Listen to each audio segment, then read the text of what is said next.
Halo semuanya, perkenalkan, nama saya Tabita Sinda Aurela dari SMA Negeri 1 Bengkayang, kelas 10 MIPA 2. Pada video kali ini, saya akan membahas tentang fluida statis dalam rangka persiapan KSNK Fisika tahun 2023. Topik pembahasan yang akan saya bahas pada video kali ini yaitu yang pertama ada pengertian fluida dan fluida statis, yang kedua ada massa jenis, yang ketiga itu ada tekanan hidrostatis, dan yang keempat ada hukum Pascal.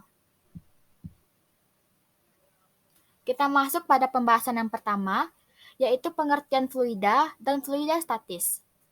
Fluida merupakan zat yang dapat mengalir dan memberikan sedikit hambatan pada perubahan bentuk saat ditekan. Fluida juga disebut sebagai zalir atau zat alir dalam wujud gas maupun cairan. Berdasarkan pergerakannya, fluida dibedakan menjadi dua, yaitu fluida statis dan fluida dinamis. Nah, pada video kali ini, kita akan membahas tentang fluida statis. Fluida statis adalah zat fluida yang dalam kondisi tidak bergerak atau diam, namun tidak ada perbedaan kecepatan di antara partikelnya. Fluida statis biasanya disebut juga dengan hidrostatis. Fluida statis memiliki sejumlah besaran-besaran, yaitu massa jenis, tekanan hidrostatis, dan hukum Pascal. Kita masuk pada besaran yang pertama, yaitu massa jenis. Dalam fisika, ukuran kepadatan atau densitas pada benda homogen disebut dengan massa jenis, yaitu massa persatuan volume. Semakin tinggi massa jenis suatu benda, maka semakin besar pula massa setiap volumenya. Secara matematis, massa jenis dituliskan sebagai berikut, yaitu Rho sama dengan M per V. Dengan keterangan, Rho itu adalah massa jenis dalam satuan kilogram per meter kubik, M itu adalah massa dalam satuan kilogram, dan V itu adalah volume. Kita masuk pada besaran yang kedua, yaitu tekanan hidrostatis. Tekanan hidrostatis pada kedalaman berapapun tidak akan dipengaruhi oleh berat air, luas permukaan air, atau bentuk bejana air, melainkan dipengaruhi oleh dari objek yang menerimanya atau kedalaman ukur. Tekanan hidrostatis menekan ke segala arah, merupakan gaya yang diberikan pada luasan yang diukur atau dapat dihitung berdasarkan kedalaman dari objek. Secara matematis, tekanan hidrostatis dituliskan sebagai berikut, yaitu pH sama dengan Rho dikali G dan dikali H. Dengan keterangan, Rho itu adalah massa jenis dalam satuan kilogram per meter kubik, G itu adalah percepatan gravitasi dalam satuan meter per sekon kuadrat, dan H itu adalah titik kedalaman yang diukur dari permukaan air dalam satuan meter. Kita masuk pada besaran yang ketiga, yaitu hukum Pascal. Hukum Pascal pertama kali dikemukakan oleh Blaise Pascal lewat sebuah percobaan.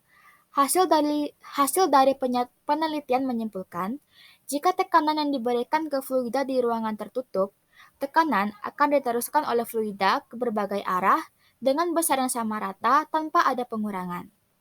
Hukum Pascal berbunyi, tekanan yang diberikan pada zat cair di dalam ruang tertutup akan diteruskan oleh zat cair itu ke segala arah dengan sama besar. Secara umum, hukum Pascal memiliki persamaan, yaitu sebagai berikut. P sama dengan F dibagi A. Dengan keterangan, P itu adalah tekanan dalam satuan Newton per meter kuadrat, dan F itu adalah gaya dalam satuan Newton, dan A itu adalah luas penampang dalam satuan meter persegi. Masih mengenai hukum Pascal, jika pada penampang dengan luas A1 diberikan gaya dorong F1, maka akan dihasilkan tekanan P atau kita sebut saja P1. Menurut hukum Pascal, tekanan P1 tersebut diteruskan ke segala arah dengan sama besar, termasuk ke luas penampang A2. Pada penampang A2, muncul gaya angkat F2 dengan tekanan P, atau kita sebut saja P2. Secara matematis, itu dirumuskan sebagai berikut, yaitu P1 jadi sama dengan P2. Kita ingat tadi rumus tekanan itu adalah F dibagi A, maka F1 per A1 sama dengan F2 dibagi A2. Untuk mencari F2-nya, maka kita akan memperoleh rumus yaitu F1 dikali A1 per A2. Dengan keterangan, P itu adalah tekanan dengan satuan N per M kubik. F1 dan F2 itu adalah gaya dalam satuan N atau Newton. Dan A1 dan A2 itu adalah luas penampang dalam satuan meter persegi.